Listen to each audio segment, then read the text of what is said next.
하나님의 말씀을 보겠습니다. 하나님의 말씀은 요한복음 4장 46절에서 54절 말씀입니다. 요한복음 4장 46절에서 54절 말씀입니다. 제가 봉독해 드리겠습니다. 예수께서 다시 갈릴리 가나에 이르시니 전해물로 포도주를 만드신 곳이라.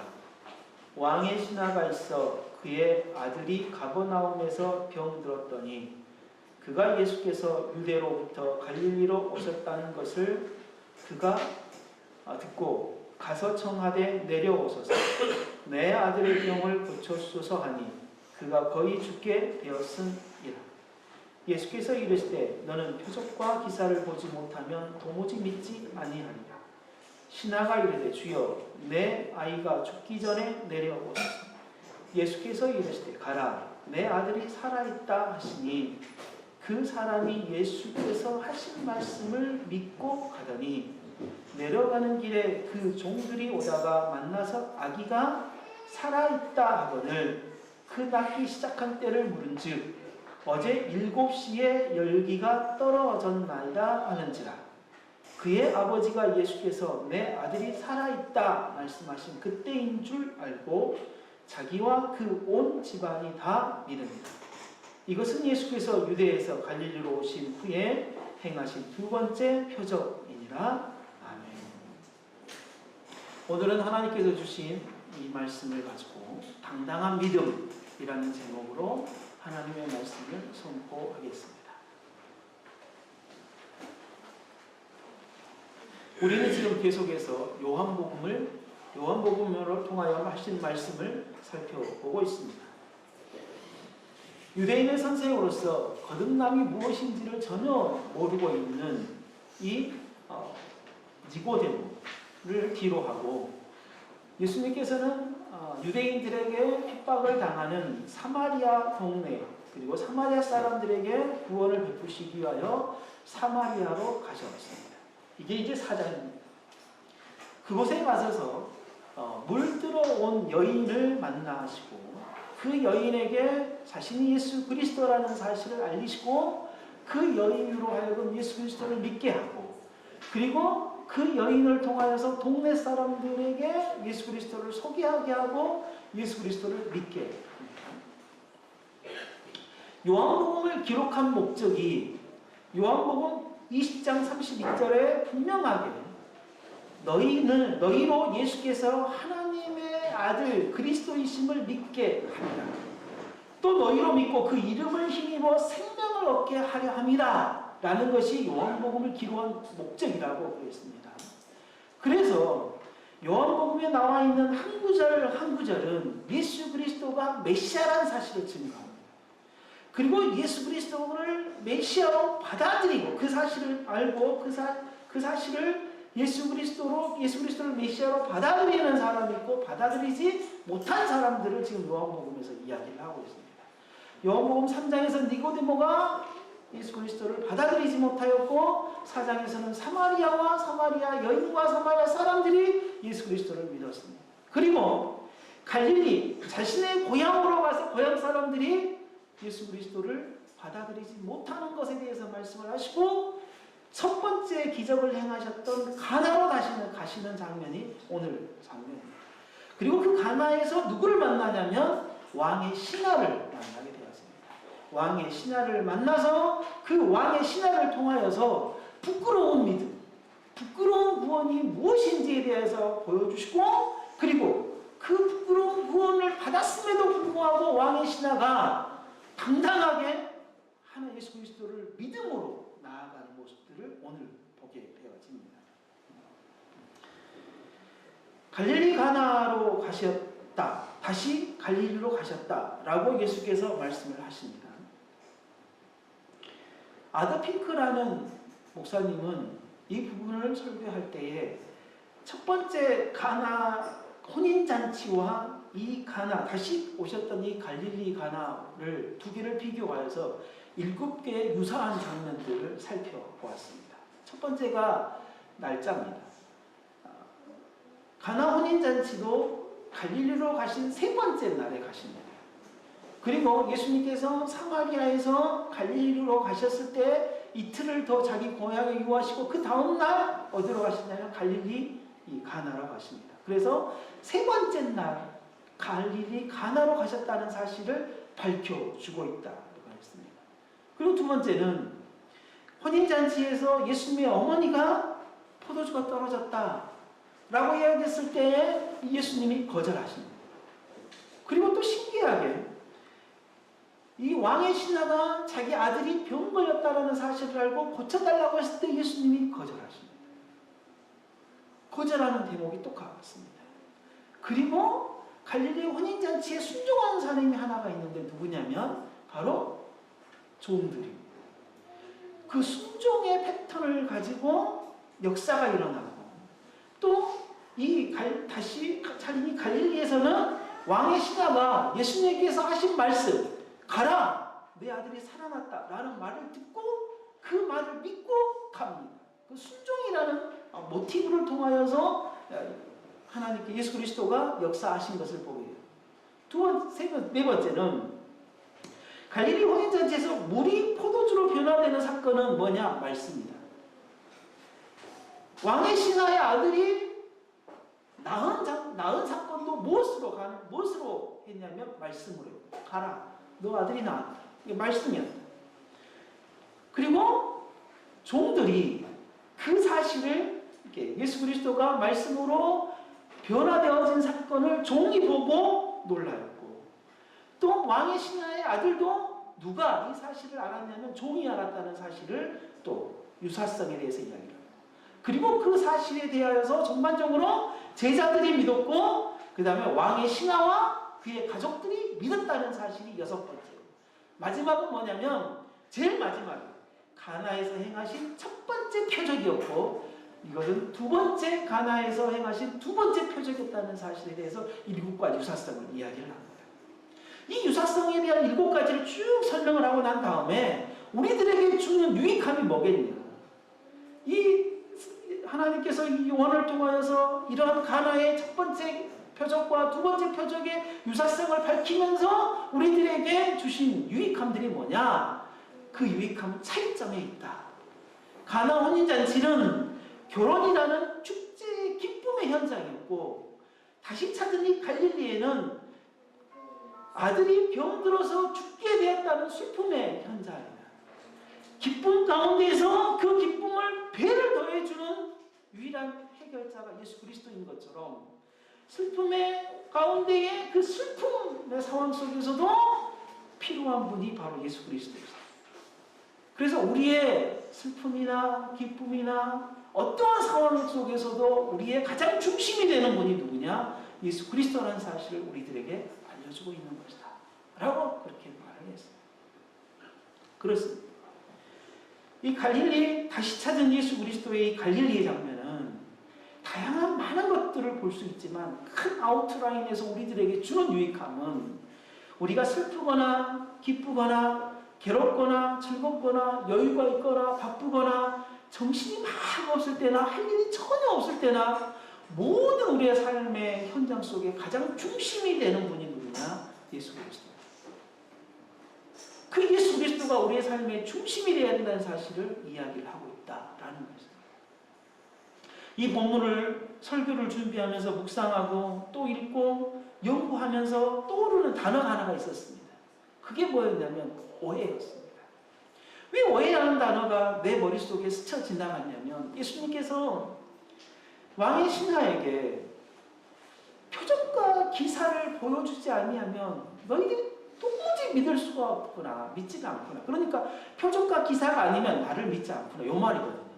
예수님께서 정말 자기를 한탄하면서도 이야기를 하고 그리고 이 왕의 신하에게 정말 진지하게 야 정말 표적과 기사가 아니면 나를 믿지 않는구나. 즉 이런 사실을 이야기를 하고 있어요. 이럴 때 자꾸 왜 유대인들이 하나님을 정말 잘 믿음에도 불구하고 그들이 정말 평생을 정말 이스라엘의 역사 내내 이 메시아를 기다렸음에도 불구하고 왜 오신 예수 그리스도를 믿지 못할까? 이건 오해 때문이다. 오해 때문이다. 이런 생각이 듭니다. 아들의 병이 위급한 상황이었을 건 분명합니다. 아들을 사랑하는 마음이 간절했겠죠. 자신의 아들의 병이 낫게 해달라고 말하는 말에 예수님께서 표적과 기사를 보지 못하면 도무지 너가 믿지 못한다, 이 말도 안 들리는 거예요. 그래서 왕의 신하가 다시, 아니 내 아들이 죽게 되었는데 가버나움에 내려가서 좀 낫게 해주십시오. 그렇게 지금 이야기를 하고 있는 것이죠. 그리고 결국은 뭐냐면, 가라, 네 아들이 살았다, 그 말을 믿고 왕의 신하가 내려가거든요.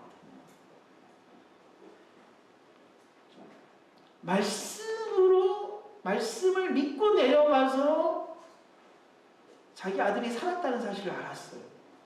결국은 뭐냐면 표적과 기사, 그러니까 눈에 보이는 가시적인 어떤 표적은 없었다는 거예요. 물이 포도주가 된 사건도 역시 동일했거든요. 가시적인 사건이 없었어요. 그냥 떠서 갖다 주라는 거였어요.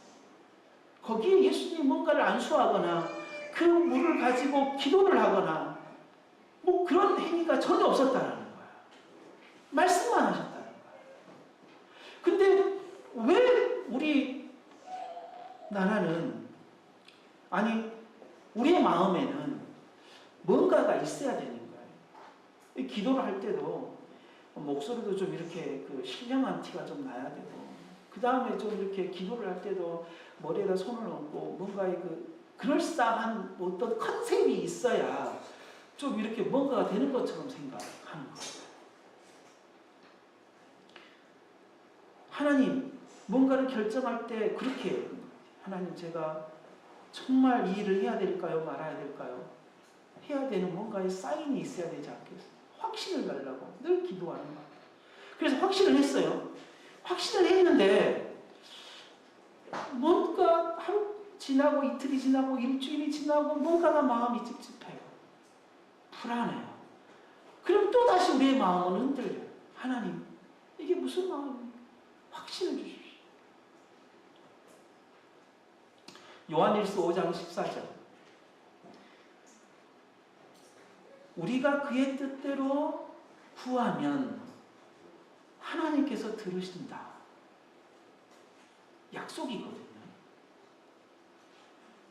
하나님께서 약속하시고 그 약속을 한 번이라도 어긴 적이 있으신가요? 약속하시고 하나님께서 그 약속을 시행하실 때, 아, 내가 그때 약속을 좀 잘못했다, 그게 아니었는데, 이런 적 있으시냐 이 말이에요. 없거든요.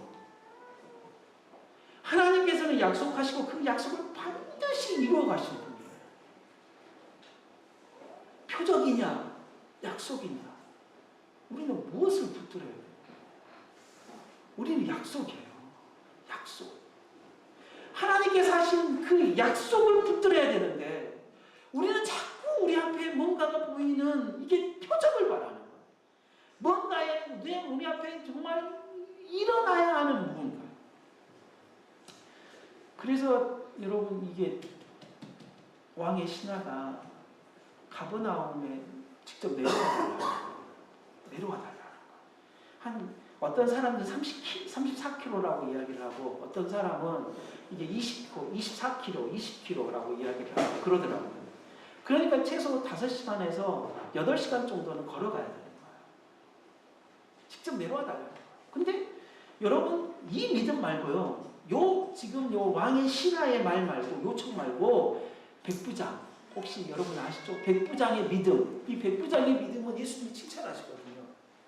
이 백부장은 어떤 믿음이었냐? 이 백부장은 어떤 믿음이었냐? 이게 자기 아들이 이게 병 걸린 게 아니었거든요. 자기 아들이 병 걸린 게 아니라 종이 병 걸렸어요. 종이 병이 걸렸는데, 뭐라고 이야기하냐면, 예수님에게 와서, 예수님, 올 필요 없습니다. 뭐요? 그냥 여기서 말씀만 하십시오. 그러면 내 종이 낫겠습니다. 그렇게 해요. 예수님, 말씀만 하십시오. 그래서 예수님이 이 믿음을 칭찬했어요. 백부장은요, 이방인이거든요. 이방인 중인 이 백부장에게 예수님께서 칭찬하셨어요. 여러분 성경의 믿음의 의인들을 보면 모세를 보세요. 40년 동안 이게 미디안에서 숨어 살았어요. 예수님께서 그를 불렀어요. 하나님께서 그를 불렀어요.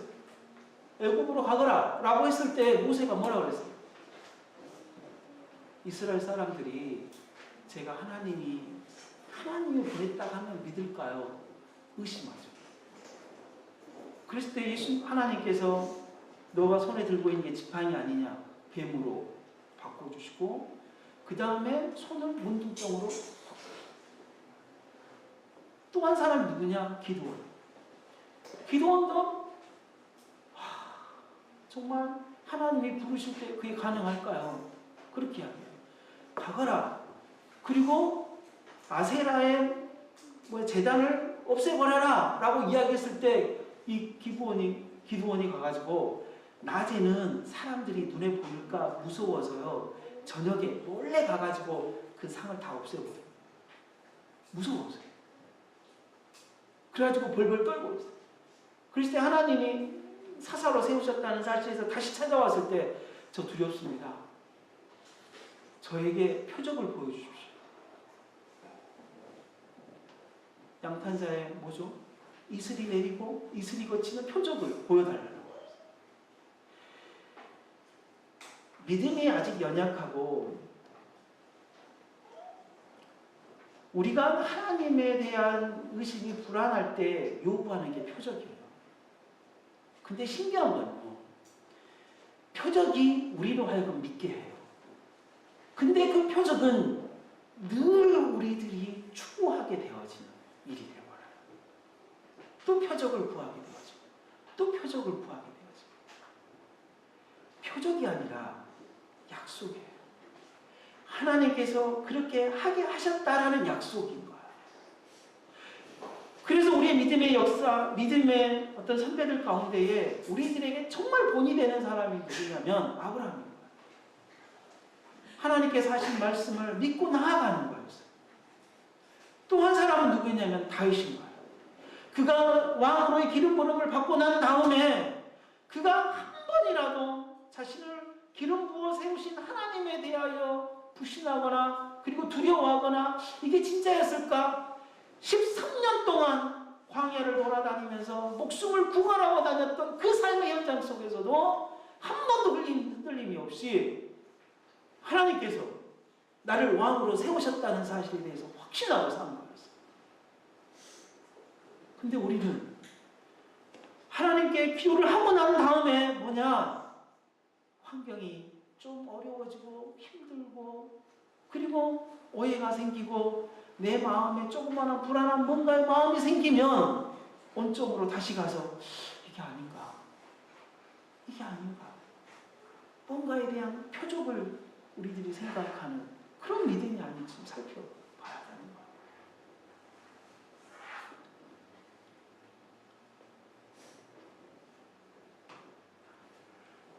어떤 사람들은 왕의 신하의 아들이 낳게 된 이유에 대해서 이렇게 설명합니다. 신하가 아들이 죽을 병에 걸려서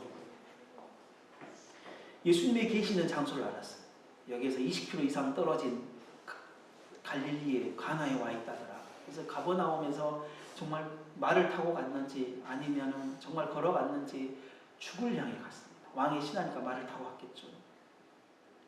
그래서 그 신하의 정성과 정말 아들을 낳게 하기 위한 간절한 마음, 예수님만이 낳게 하신다는 이 간절한 마음이 자기 아들을 낳겠다라고 이렇게 해석을 합니다. 여러분, 어떻게 보면 그게 우리들이 생각할 수 있는, 그리고 우리가 그것 때문에 그렇지, 그게 있어야 되지, 할 수 있다 이 말이에요. 그러나 절대 그게 아니에요.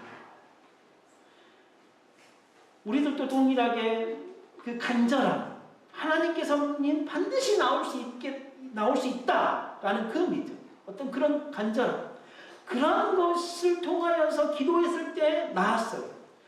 그 나음을 통하여서 우리가 하나님께 막 뭔가 영광을 돌리고 하나님은 살아있다라고 막 찬양하고 그런다 이 말인 거죠.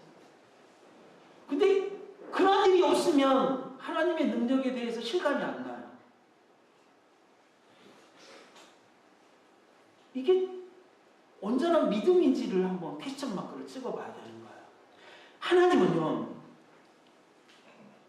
우리가 있든지 없든지 하나님의 영광은 충만하고, 그리고 이 땅에 있는 어떤 피조물의 도움 없이도 하나님은 스스로 완전하신 분이에요. 스스로 완전하신 분. 그래서 하나님이 뭔가를 능력을 보여주시고 인간이 그 능력을 보고 이야 하나님은 살아있고 하나님이 능력 있다 라고 하는 것이 하나님께 영광을 돌리는 것이 절대 아니라는 거예요. 하나님의 영광이 이미 충만하게 차 있어요. 하나님의 영광은 이 땅에 부족함이 없이 가득 차 있고 하늘에도 하나님의 영광이 가득 차 있어요. 거기에 뭔가에 하나 우리가 영광을 더한다고 그래가지고 하나님의 영광이 더 높여지는 게 아니라 이 말인 거예요. 뭐냐? 충만한 하나님의 영광을 우리가 보고 하나님의 영광이 충만하다. 내가 몰랐구나. 이게 하나님께 영광 돌리는 거예요. 우리는 하나님의 영광의 충만함을 잘 몰라요. 나에게 뭔가가 나타나야만이 좀 막 홍해가 갈라지고 그냥 아침에 일어나 봤더니 막 만나가 온 세상에 가득하고 그런 것들을 뭔가를 좀 이렇게 봐야만이 하나님의 우리가 그것을 통해서 하나님께 뭔가를 영광 돌린다고 생각하는데 절대 그러지 않는다 이 말이에요. 절대 그러지 않아요.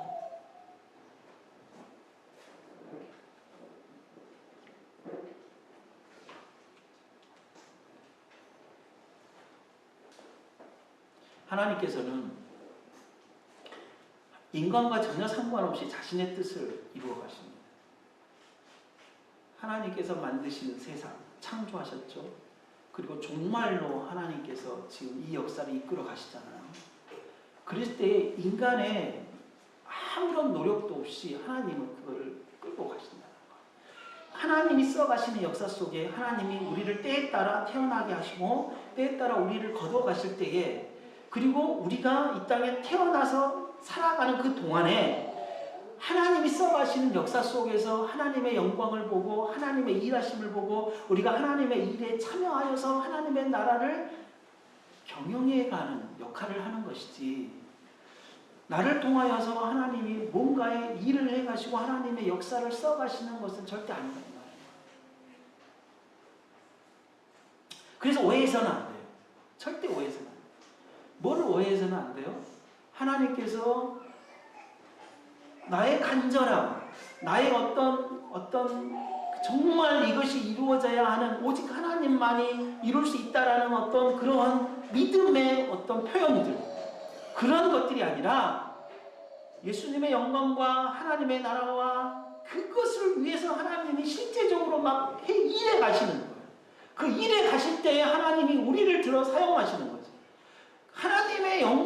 스스로 하나님의 영광을 드러내시기 위하여 우리를 사용하십니다. 그래서 때로는 우리가 병에 걸려 있을 때에 우리를 낫게 하심으로 하나님의 영광을 드러나게 하시고 또한 우리가 침체되었을 때 다시 한번 회복시킴으로써 하나님의 영광을 드러나게 하시는 방식. 무엇을 위하여? 하나님의 영광을 위하여 하나님이 일해 가시는 거예요. 그러니까 관점의 초점이 반드시 누구에게 있냐면 우리에게 있는 것이 아니라 하나님에게 있다. 하나님. 이게 이제 흔들리면 우리가 흔들리게 돼요. 하나님을 믿는 우리가 흔들려요. 우리가 흔들리면 자꾸 무엇을 요구하게 되냐면 인간의 어떤 중심이 되어서 하나님을 온전하게 바라보지 못하고 내 자신을 좀 바라보게 되어지는 일이 발생한다. 이 말입니다. 또 하나는 병에 대해서 우리가 오해하는 경향이 참 많습니다. 병이 뭐냐? 병이 나쁜 것이냐? 병이 잘못된 것이냐? 잘못된 것일 수도 있어요. 우리의 죄 때문에 병이 생길 수도 있어요. 하나님은 그렇게 말씀하시니까. 그렇다고 우리에게 오는 모든 병이 우리의 잘못으로 인한 것이냐? 그러지 않는다 이 말인 거예요. 왕의 신하의 아들, 그렇죠? 나아만 장군. 신분이 높고 낮은 것과 상관없이 병은 우리의 삶 속에 오게 되어져요. 교통사고, 신분에 상관없이 교통사고가 날 수도 있고 안 날 수도 있어요. 그거는 결국 뭐냐? 타락한 이 세상 속에서 삶을 살아가면서 우리가 살아가는 인생의 한 부분인 거예요. 병이 걸려서 낫기도 하고 그 병 때문에 죽을 수도 있고 사고가 나서 회복할 수도 있고 그 사고 때문에 죽을 수도 있는 거예요. 그거는 인생의 한 일부분이지 그것이 우리에게 어떤 특별한 일은 절대 아니다 이 말인 거예요. 근데 우리들에게 뭔가가 잘못되어진 병이 걸렸거나 사고가 났거나 뭐 어려움이 닥치거나 이런 일이 있을 때에 뭔가 좀 특별한 것으로 생각한다 이 말이에요. 그걸 특별하게 생각하지 마세요. 그냥 죄 타락한 세상 속에서 오염된 세상 속에서 우리들에게 나타날 수 있는 거예요.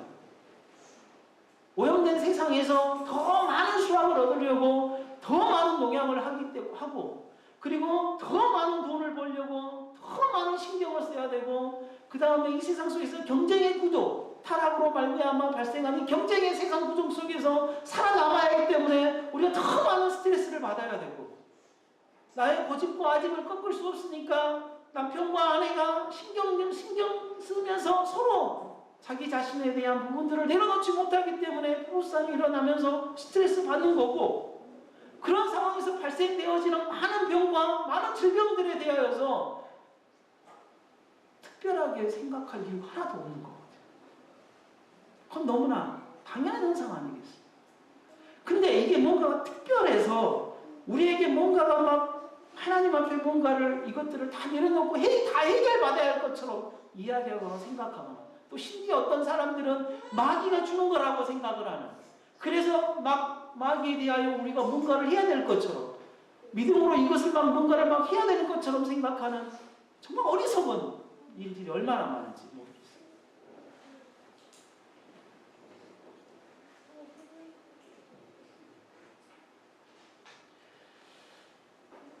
병도 인생 중에 하나입니다. 병이 왔을 때 하나님에게 이 병이 왜 왔는지를 묻고 그리고 이 병 가운데서도 하나님에 대한 믿음을 잃지 않고자 하는 마음을 갖는 것.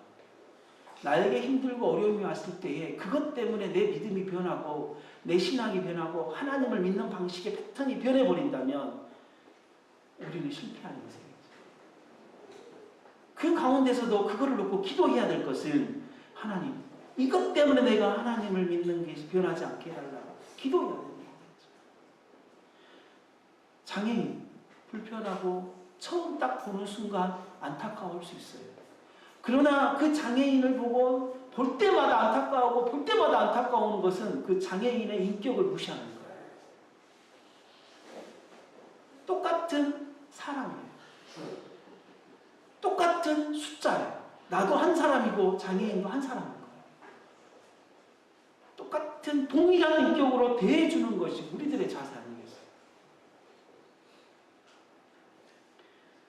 우리들에게 오는 고통과 병과 질병은 우리의 믿음을 성숙시키는 하나의 도구로 사용이 되어집니다. 솔직히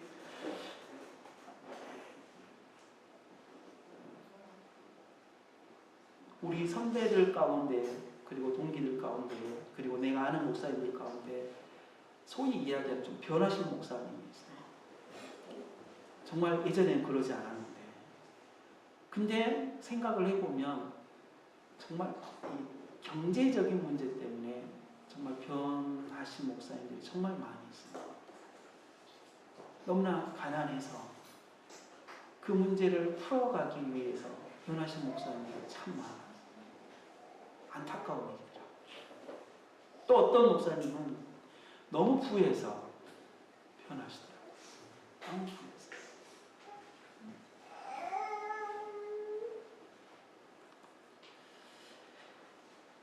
우리에게 인생을 살아가는 것을 힘들고 어려운 것을 특별하게 생각 안 했으면 좋겠어요. 그리고 나에게 잘 되고 더 뭔가가 성공하는 것도 특별하게 생각 안 했으면 좋겠어요. 우리가 살아가 하나님께서 우리들에게 허락하신 인생의 일부라고 그냥 생각하면 좋겠어요. 인생의 일부. 그 인생의 일부 가운데에 그것을 가지고 하나님의 영광을 드러내면서 내가 하나님의 자녀로서 더 성숙해져가는 삶을 살아가는 것. 그것이 인생을 삶을 살아가면서 성도로서 정말 살아가야 하는 결과물로 만들어내야 하는 것. 그게 아닐까. 또 그게 우리가 성도로서 잘 살아가는 것이다 라는 것입니다.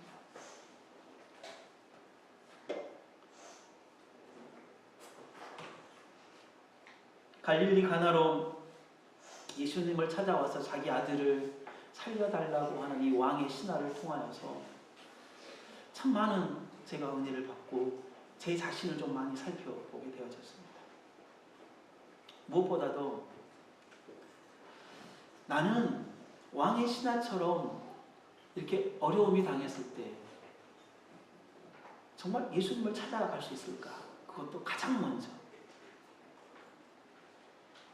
내가 기쁘고 즐거울 때 가장 먼저 예수님을 떠올리고 있는 거야. 내가 힘들고 어려운 일이 있을 때 가장 먼저 떠올리는 것이 예수님인가를 좀 생각해 보게 되었습니다. 내가 진짜 힘들고 어려울 때 누구를 생각하나? 이거를 해결할 사람을 먼저 생각을 하는 건가? 이거를 좀 이렇게 직접적으로 풀어낼 만한, 답을 얻을 만한 어떤 지혜로운 사람, 어떤 선배를 내가 먼저 찾아가는 건가? 아니면 일단 문제가 생기면 하나님에게로 먼저 가는 거야. 나를 좀 살펴봐서. 그 반대로 나에게 정말 기쁨이 생기고 즐거움이 생길 때에 이거를 가장 먼저 정말 하나님에게로 가서 감사를 표현하고 하나님께 너무나 기쁜 표현을 하고 있는가? 아니면 정말 내가 사람에게 먼저 가가지고 이것을 먼저 나누고 있는가? 한번 좀 생각을 해보았습니다.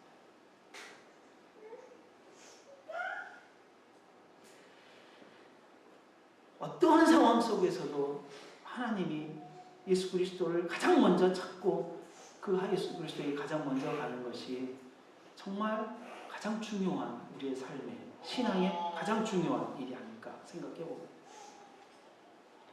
두 번째로는 이 왕의 신하가 어떠하든지 간에 표적을 구하든 기적을 구하든 그건 일단은 그렇다고 손치더라도 단순하게 가감없이 액면가대로 가라 네 아들이 살았다라는 그 말을 믿고 갔거든요. 이제는 그 전에 표적을 구하고 직접 내려가서 해달라고 그렇게 막 요청을 했음에도 불구하고 예수님께서 가거라 너 아들이 나왔다라는 그 말을 믿고 갔다 이 말이에요. 그랬을 때 정말 나는 정말 다른 것 막 복잡하게 뭔가를 막 생각하고 예수님을 믿고 있는가 아니면 정말 단순하게 그 말씀을 그냥 믿고 가고 있는가 좀 생각해 보게 되어졌습니다. 세상은 보는 대로 믿으라라고 이야기를 합니다. 다시 시작해서 눈에 보이는 사실을 믿으라고 이야기를 하거든요. 세상은. 그래서 세상 사람들은 나를 낫게 해봐. 그럼 내가 예수님을 믿을게. 하나님 믿을게. 이렇게 이야기를 해요. 그러나 성경은 믿어라. 믿는 것이 보는 거다. 라고 이야기해요. 믿는 것이 보는 거다. 그러지 않나요? 하나님의 방식은 믿는 것이 보는 거다. 라고 이야기를 해요. 세상은 아닌 거예요. 봐야 믿는 거예요. 물이 포도주로 바뀌어서 포도주를 먹고 난 다음에 사람들이 기쁨을 얻는 거예요. 세상 사람들. 그렇지 않아요. 믿음으로 세상을 보는 거예요.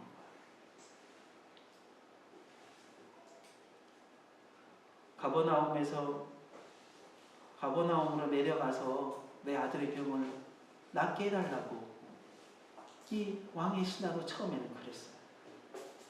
예수님이 와서 내 아들이 지금 아파 있는 거를 보고 뭔가를 해줘야 되겠지 않냐. 이거. 손에 난 못자국, 의 상처, 옆구리에 찔린 창자국을 내가 봐야 예수님을 믿겠다. 부활하신지. 도마. 우리들은 어쩌고 있네. 우리들은 어쩌고. 교회에서 집사님이나 장로님 자녀 가운데에 공부를 아주 잘해서 서울대학을 갔어. 그러면 보편적으로 정말 자식을 놓고 기도를 열심히 하고 그 다음에 그 자식을 위해서 열심히 뒷바라지하고 하나님 잘 믿게 했더니 서울대에 갔다. 봐라. 하나님은 절대로 이렇게 이러한 헌신과 노력에 그냥 입쓰시는 분이 아니다. 이런다면 봐라. 하나님이 일하신 것을 믿고 이것과 세상 사람들이 봐라. 내가 봐야 믿을 수 있다 하는 것과 뭐가 다르겠냐 이 말입니다. 정말 1년 내내 한 번도 예배도 안 빠지고 그리고 정말 교회에 행사 있을 때마다 무신양면으로 열심히 섬기고 그랬던 성도가 사업에 성공하면 우리는 봐라. 이렇게 했더니 이렇게 되지 않냐. 이런 패턴의 방식의 이 기독교 믿음일까? 생각해봐야 돼. 기독교의 믿음일까?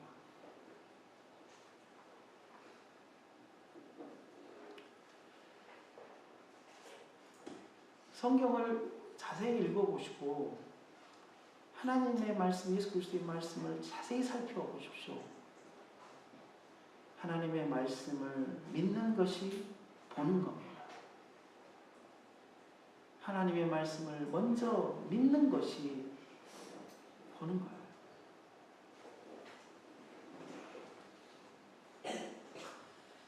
뭔가를 보고 믿는 것은 우리의 감정을 자극합니다. 그래서 순간적인 감정에 의한 믿음은 또 다른 감정의 자극을 있어요. 자극이 요구되어지고 자극을 줘야 되는 거예요. 그 자극은 뭐냐면 무뎌져요. 그러니까 더 강한 자극이 필요한 거죠. 주일학교 행사를 준비하면서 늘 그러지 않습니까? 올해 정말 멋지게 수련회를 했어요. 내년에는요, 똑같은 수련회 못해요, 절대. 이거보다 훨씬 더 재미있는 것을 준비를 해야 아이들이 와요. 더 자극적이에요. 그렇다고 행사를 안 하는 얘기는 아니에요. 이게 초점이 어디에 있냐 이 말이에요. 초점이 어디에 있냐. 우리의 믿음의 방식도 마찬가지입니다.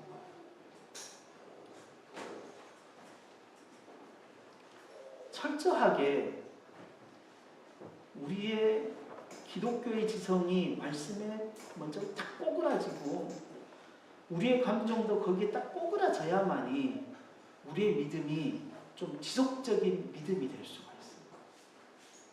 순간적인 믿음이 아니에요. 잘 생각해 보세요. 우리가 뭔가를 설명하고 설득할 때 여러분 내가 이해되지 않으면 동기가 안 돼요. 내가 이해되지 않으면 동의가 안 될 때 뭐냐면 내가 적극적으로 이게 뭔가가 참여할 수 없고 열심히 하시니까 내가 따라가겠다. 그리고 그것에 대해서 내가 참여하겠다. 그러나 뭐냐면 마음 한켠에는 이게 안 꺾여지는 거죠. 이게. 지성이 하나님 말씀에 꺾어져요. 이게 왕의 신하도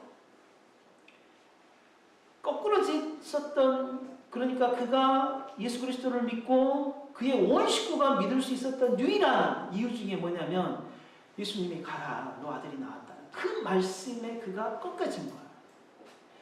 그 말씀이 그가 믿어지게 되어진 거고, 그 믿음도 하나님께서 주셨겠지만 그 믿음에 의해서 자기가 하나님의 예수 그리스도의 말씀에 꺾여지기 때문에 그가 믿을 수 있었던 거지. 그거 아니면 못 믿는 거예요. 아니, 와서 좀 기도 좀 해달라. 우리 아들 좀 낫게 해달라. 왜 안 해주냐는 거예요. 계속 주장할 수 있었다라는 거예요. 지성이 말씀에 꺾이려면 성경을 따라 가야 됩니다. 성경을 막 읽다가요, 어떤 특정한 본문에 대해서 다양한 해석이 있을 수 있습니다. 존재합니다. 실제 목사님들마다 성경을 읽는 사람마다 다양한 해석이 가능해요. 근데 문제는 목사가 그것을 해석했다고 다 맞거나 합당한 건 절대 아닙니다. 반드시 그 본문의 원래적 의미와 해석이 상충되거나 충돌이 일어나는 것을 좀 잘 살펴볼 수 있어야 되고, 원래적 의미와 좀 해석이 완전히 다르다면 이거는 자신의 생각으로 성경을 꺾으려는 거예요. 반대로. 자신의 생각으로 성경을 보는 거예요. 그러나 제대로 지성이 성경에 꺾이려면 성경의 흐름에 따라서 자기의 지성이 꺾여져 가야 됩니다. 이게 잘 안 되기 때문에 이 기독교는 굉장히 잘못된 길로 갈 확률이 높은 거예요. 정말 그렇습니다. 이것을 방지하고 정말 기독교가 정말 제대로 가기 위해서는 목사만 성경을 제대로 해석하고 제대로 바라보고, 그게 아니에요. 누가 이 일을 함께 해야 되냐면 성도들이 함께 해야 되는 거예요. 안 그러면 안 되는 거예요. 예전에 어떤 목사님이 교회로 부임을 왔어요. 부임을 와가지고 설교를 하는데 그 설교가 뭔가가 좀 이상한 거예요. 근데 그 설교가 뭐였냐면 이 다원주의 입장에서 한 설교예요. 자유주의. 그래서 모든 종교는 다 똑같다.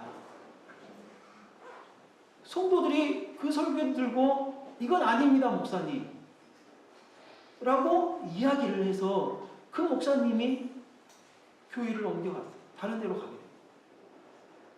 만약에 성도들이 그렇게 반응하지 못하고 목사님이 말씀하셨으니까 다 맞겠지 하고 그냥 했다면 이거는 그 교회는 심각한 상태로 가버릴 확률이 너무 크다. 목사는 성경을 성경에 따라서 바로 해석해야 합니다. 그러나 목사가 해석한다고 다 성경적이거나 합당하거나 그러지 않습니다. 하나님께서는 목사 안에 성령 하나님이 내주에 있기도 하지만 성도들 한 사람 한 사람에게도 성령이 내주에 있습니다. 그래서 그 성령이 말씀을 깨닫게 하시고 말씀을 바로 알아가도록 하게 하십니다. 그 일을 하셔야 돼요. 그거는 우리 성도들의 몫인 거예요.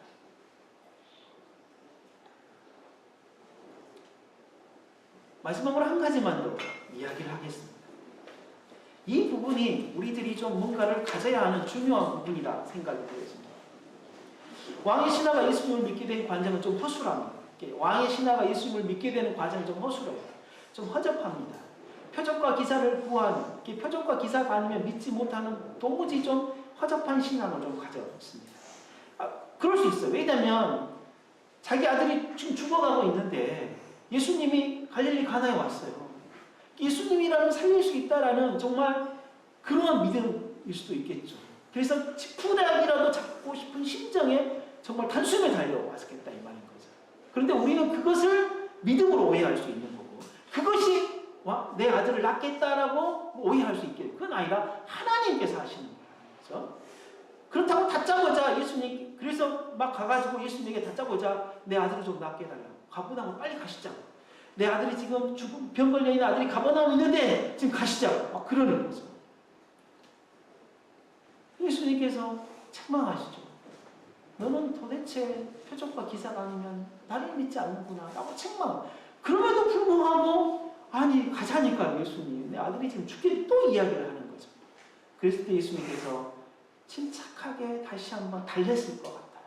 가거라, 너 아들이 나왔다 라고 이야기했을 때, 그때 그 말이 이 신하의 머리에 박혔을 거라는 거죠. 하나님은 이런 식으로 역사하시는 일이 참 많아요.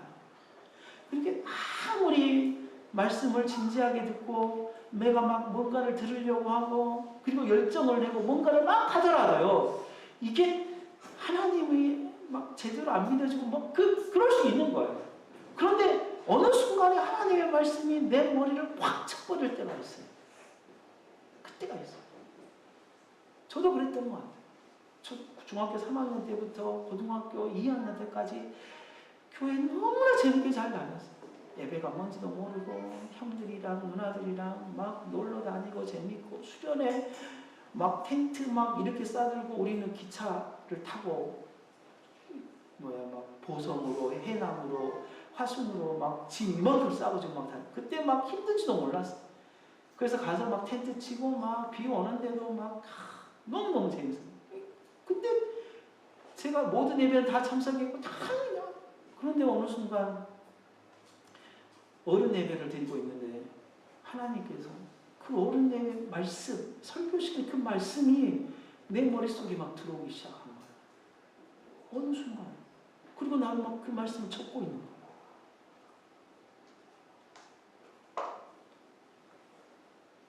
하나님의 역사의 방식은 그러한 것 같아요. 어쩔 때는 눈에 보이도록 믿게 하시는 방법도 있지만, 어떤 때는 정말 예상치 못하는 상황 속에서 우리를 믿음으로 이끌어 가시는, 구원을 이끌어 가시는 방법이, 이게 하나님이 하시는 거예요.